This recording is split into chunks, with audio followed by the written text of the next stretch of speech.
Welcome back to The Explainer. Today, we're diving into something truly mind-bending.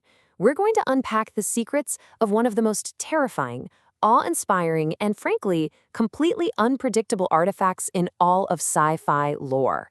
We are talking about the Madness Maze. Let's get right into it.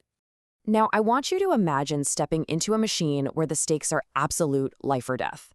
There's this visceral warning from a character known as the Wolfling that just sets the stage perfectly.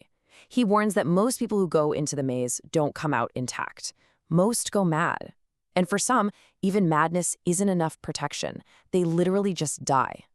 This isn't just some passive building, it's a crucible that actively shatters human sanity.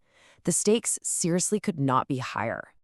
To really understand what we're dealing with, we have to ground ourselves in the epic, sprawling Deathstalker universe created by the brilliant Simon R. Green.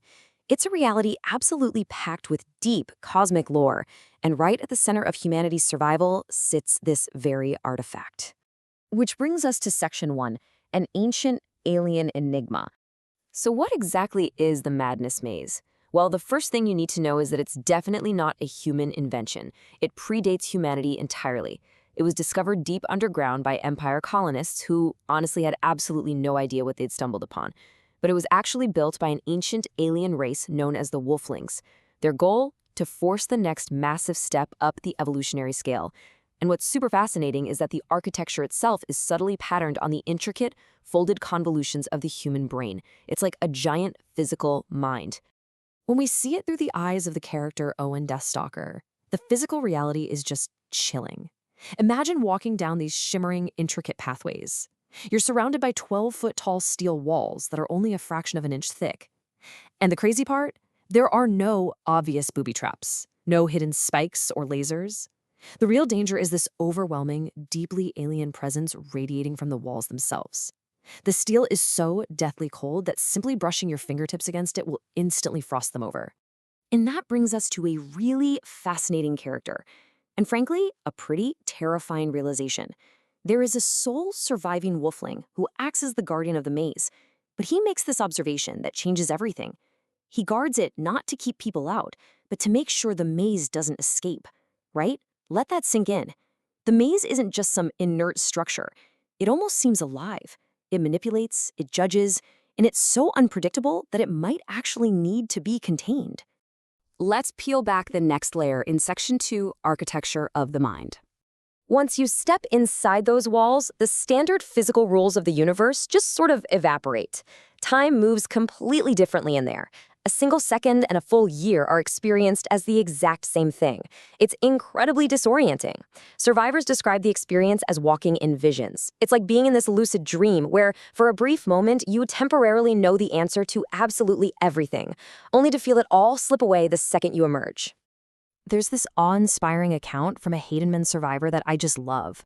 They describe seeing equations like dreams that explained everything, pure math spiraling up to infinity, feeling like they were right at the center of the universe.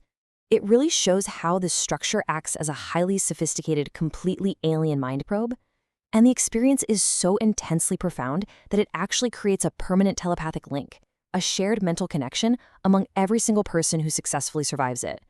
This leads us perfectly into Section 3, Evolution or Complete Madness. Going into the maze represents the ultimate roll of the dice. It's a stark dichotomy. On one hand, the reward is total transcendence. Survivors are described as becoming like butterflies emerging from a race of caterpillars, stepping out with bright, razor-sharp, invigorated thoughts. But the punishment? It's absolute. If your mind isn't flexible enough to handle that forced evolution, you don't just fail, you die horribly, or your mind shatters completely. To help us understand why the toll is so high, the Wolfling offers this really profound insight. He explains that your mind undergoes literal shock treatment. True evolution inside the maze requires confronting the absolute bare reality of what you are, completely stripped of all your human masks. You are being born again, and birth is always traumatic. The experience is so overwhelmingly painful that the human mind has to forcefully forget the trauma just to hold on to its sanity. Now let's zoom out a bit for Section 4, the quarantine debate. So, in the wider lore, humanity finds itself backed into a corner by a new apocalyptic threat known simply as the Terror, which is wiping out entire populated worlds. In sheer desperation, a highly logical AI entity named Shub proposes a pretty radical plan. Shub suggests they safely teleport the entire physical structure of the maze out of Hayton and relocate it to a deep, isolated laboratory. They could hold it secure behind powerful energy fields, study it remotely without risking living volunteers, and then share all that evolutionary data to force human transcendence safely. Highly logical, right? But as we know, logic doesn't always win when fear is involved. King Douglas firmly rejects the AI's proposal. He argues that the risks are just too great, pointing out that the madness maze has only ever killed people or driven them insane. He says, some cures are far worse than the disease. It sets up this incredible moral dilemma for us. Would you risk unleashing a machine that slaughters 10,000 volunteers if it was literally the only way to evolve and save a billion lives from an alien terror? It's a tough call. Which brings us to our final act, Section 5, Destiny and the Terror. Get ready for a massive, mind-bending twist here. The physical maze, those 12-foot freezing steel walls we just talked about, that's not even the whole machine.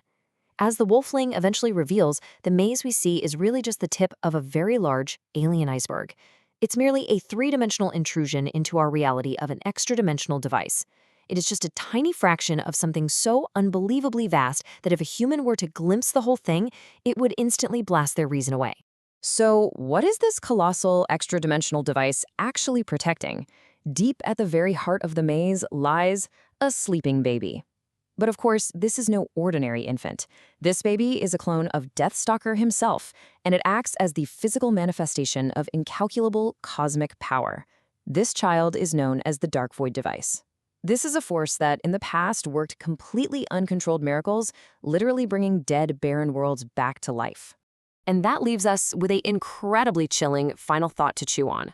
According to the lore, the baby at the center of the madness maze is finally waking up, and its capacity for miracles is matched only by its total lack of control. So you have to ask yourself, is this waking infant humanity's ultimate salvation against the terror? Or is it an unpredictable threat that's actually going to bring about the end of the entire universe? It is an absolutely fascinating question to ponder. Thanks so much for joining me on this explainer today, and as always, keep learning.